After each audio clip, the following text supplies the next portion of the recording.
মঙ্গলবার দুপুরে পররাষ্ট্র মন্ত্রণালয়ের প্রধান উপদেষ্টার আসন্ন চীন ও থাইল্যান্ড সফর উপলক্ষে সংবাদ সম্মেলন করে পররাষ্ট্র মন্ত্রণালয়।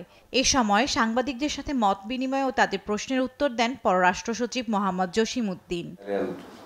বিমস্টেকে ভারত সরকার প্রধানের সঙ্গে প্রধান উপদেষ্টার বৈঠক হবে কিনা জানতে চাইলে পররাষ্ট্র সচিব জানান, বাংলাদেশ বৈঠকের জন্য প্রস্তুত। ভারত থেকে ইতিবাচক সাড়ার অপেক্ষায় পররাষ্ট্র মন্ত্রণালয়। ভারতের সাথে আমাদের সম্পর্কের যে বর্তমান প্রেক্ষাপট, সেই প্রেক্ষাপটের প্রেক্ষিতে এই বৈঠকটিকে আমরা গুরুত্ব দিয়ে দেখছি এবং আমরা আশা করি যে এই বৈঠকটি যদি অনুষ্ঠিত হয় তাহলে আমাদের দ্বিপাক্ষিক সম্পর্কে যে সৃষ্ট স্থবিরতা সেটা কেটে যাওয়ার সম্ভাবনা আছে। আমাদের দিক থেকে আমরা বলতে পারি যে আমরা এই বৈঠকের জন্যই প্রস্তুত আছি এবং ভারতের দিক থেকে আমরা একটা ইতিবাচক উত্তরের অপেক্ষায় আছি।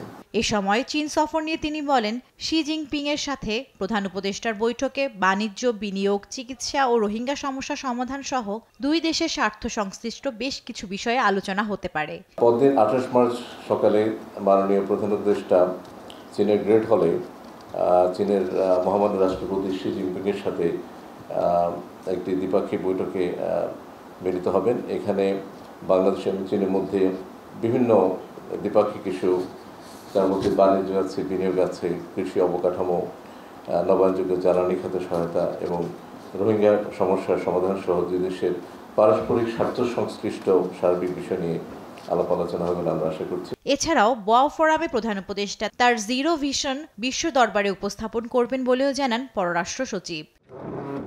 জান্নাতুল মোহনা, দেশ টিভি, ঢাকা।